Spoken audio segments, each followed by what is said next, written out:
دین اور شریعت کا فرق نہ سمجھنے کی خرابیاں۔ مسلمانوں میں نماز پڑھنے کے مختلف طریقے ہیں۔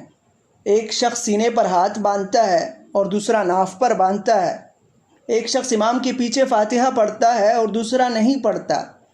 ایک شخص آمین زور سے کہتا ہے، دوسرا آہستہ کہتا ہے۔ ان میں سے ہر شخص جس طریقے پر چل رہا ہے یہی سمجھ کر چل رہا ہے کہ نبی صلی اللہ علیہ وسلم کا طریقہ ہے، اور اس کے لیے وہ اپنی سند پیش کرتا ہے۔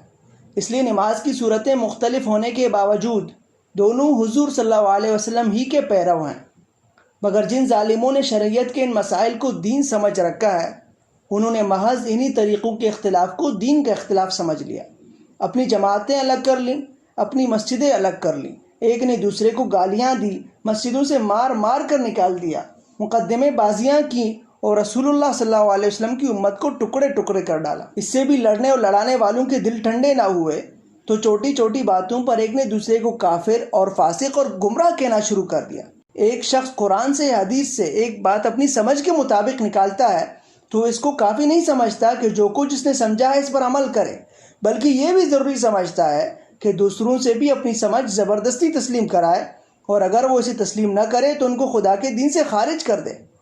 آپ مسلمانوں میں حنفی، شافعی، اہل حدیث وغیرہ جو مختلف مذہب دیکھ رہے ہیں، یہ سب قرآن و حدیث کو آخری سند مانتے ہیں اور اپنی اپنی سمجھ کے مطابق وہیں سے احکام نکالتے ہیں۔ ہو سکتا ہے کہ ایک کی سمجھ صحیح ہو اور دوسرے کی غلط ہو۔ میں بھی ایک طریقے کا پیرو ہوں اور اس کو صحیح سمجھتا ہوں، اور اس کے خلاف جو لوگ ہیں ان سے بحث بھی کرتا ہوں تاکہ جو بات میرے نزدیک صحیح ہے وہ ان کو سمجھاؤں، اور جس بات کو میں غلط سمجھتا ہوں اسے غلط ثابت کروں۔ لیکن کسی شخص کی سمجھ کا غلط ہونا اور بات ہے اور اس کا دین سے خارج ہو جانا دوسری بات۔ اپنی اپنی سمجھ کے مطابق شریعت پر عمل کرنے کا ہر مسلمان کو حق ہے۔ اگر 10 مسلمان 10 مختلف طریقوں پر عمل کریں تو جب تک وہ شریعت کو مانتے ہیں وہ سب مسلمان ہی ہیں، ایک ہی امت ہیں، ان کی جماعتیں الگ ہونے کی کوئی وجہ نہیں۔